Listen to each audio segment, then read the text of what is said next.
ఖైరతాబాద్ గణేశుడు సప్తముఖ మహాశక్తి గణపతిగా దర్శనమిస్తున్నారు. 70 ఏండ్ల ఖైరతాబాద్ గణేశ ఉత్సవ కమిటీ ప్రస్థానంలో తొలిసారి 70 అడుగుల ఎత్తు, 28 అడుగుల వెడల్పైన మట్టి విగ్రహాన్ని ప్రతిష్ఠించారు. స్వామివారికి రెండు వైపులా అయోధ్య శ్రీబలరాముడు, రాహుకేతులతో పాటు శ్రీ లక్ష్మీ శ్రీనివాసుడు, పార్వతీ పరమేశ్వరుల విగ్రహాలను భక్తులకు కనువిందు చేస్తున్నాయి. ఖైరతాబాద్ బడా గణేశుణ్ణి ముఖ్యమంత్రి రేవంత్ రెడ్డి దర్శించుకున్నారు. స్వామివారి తొలి పూజలో పాల్గొన్నారు. అనంతరం మాట్లాడుతూ 70 ఏళ్ల నుంచి దేశం దృష్టినంతా ఆకర్షించేలా వినాయకుడి ఉత్సవాలను నిర్వహిస్తున్నారు అన్నారు. ఖైరతాబాద్ గణేశ ఉత్సవాలు తెలంగాణకే గర్వకారణమని చెప్పారు. నిష్ఠతో, భక్తి శ్రద్ధలతో నిర్వహించడం ద్వారా శాంతి, మత సామరస్యం, పాడి పంటలతో రాష్ట్రం వర్ధిల్లుతుంది అని తెలిపారు.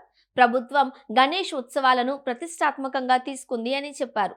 హైదరాబాద్లో 1.40 లక్షల గణేశుడి విగ్రహాలను నెలకొల్పారు అని, మండపాలకు ఉచితంగా విద్యుత్ అందిస్తున్నాము అన్నారు. అకాల వర్షాల వల్ల ప్రజలకు ఇబ్బందులు ఎదుర్కొంటున్నారు అని, భారీ వరదలు వచ్చినప్పటికీ తక్కువ నష్టంతో బయటపడ్డాము అని చెప్పారు. కాగా సీఎం రేవంత్ వేదికపై ఉన్నప్పుడే వినాయకుడికి ఉన్న గజమాల ఒక్కసారిగా తెగిపడింది. అంతకుముందు జూబ్లీ హిల్స్ లోని తన నివాసంలో జరిగిన వినాయకుడి పూజలో సీఎం రేవంత్ పాల్గొన్నారు. కుటుంబ సభ్యులతో కలిసి ప్రత్యేక పూజలు చేశారు. ఈ పూజలో పిసిసి అధ్యక్షుడు మహేష్ గౌడ్ దంపతులు కూడా పాల్గొన్నారు. కాగా ఖైరతాబాద్ మహాగణపతికి ప్రతి ఏడాది గవర్నర్ తొలి పూజ నిర్వహించే ఆనవాయితీ కొనసాగుతోంది. ఈ ఏడాది మొదటిసారి సీఎం హోదాలో రేవంత్ రెడ్డి తొలి పూజకు హాజరయ్యారు. సాయంత్రం 3 గంటల ప్రాంతంలో తెలంగాణ గవర్నర్ హాజరవుతారు అని ఉత్సవ కమిటీ తెలిపింది.